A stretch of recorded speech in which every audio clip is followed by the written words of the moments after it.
2 मोठे चमचे साजूक तूप घालते मी. आणि याच्यात आपण 1 वाटी रवा ज्या वाटीने घेतलेला आहे त्याच वाटीने आपण 1.5 वाटी पाणी घेणार आहोत.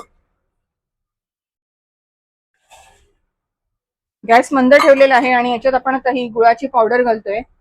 गोडीनुसार आपण कमी जास्त करू शकतो. हळूहळू त्याच्यात विरघळली जाईल. आणि इथे एका बाजूला आपण आता ड्रायफ्रुट्स भाजायला घेऊया. सगळ्यात प्रथम आपण ड्रायफ्रुट्स भाजतोय.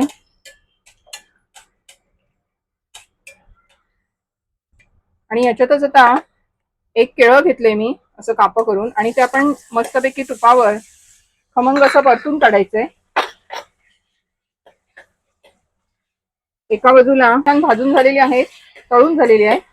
आणि आपण आता जाडा रवा याच्यामध्ये, आता कौशल्य आहे की खूप मंद याच्यावर हा रवा भाजत राहायचंय. रवा भाजलेला असेल तर पटकन होतं, पण हा रवा भाजलेला नव्हता. 1 चमचा साजूक तुपाचा वापर करतोय. आता हे तूप जे आहे, ज्यापासून आता भेसळाचा आणि समजला आहे, तर त्यापासून अक्षरशः आम्ही आता घरी तूप बनवायला. आपण याच्यामध्ये वेलची आणि आता गुळाचा करत असल्यामुळे जायफळची पावडर घालतोय. ड्रायफ्रुट्स आपण सगळ्यात शेवटी घालूया आणि एका बाजूला जळू शकतो.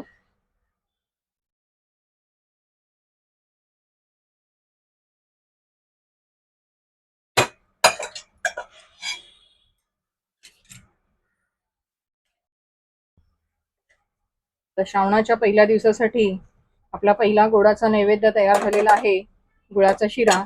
नक्की रेसिपी करून बघा. रेसिपी आवडली तर लाईक करा, शेअर करा आणि सबस्क्राईब करा. धन्यवाद.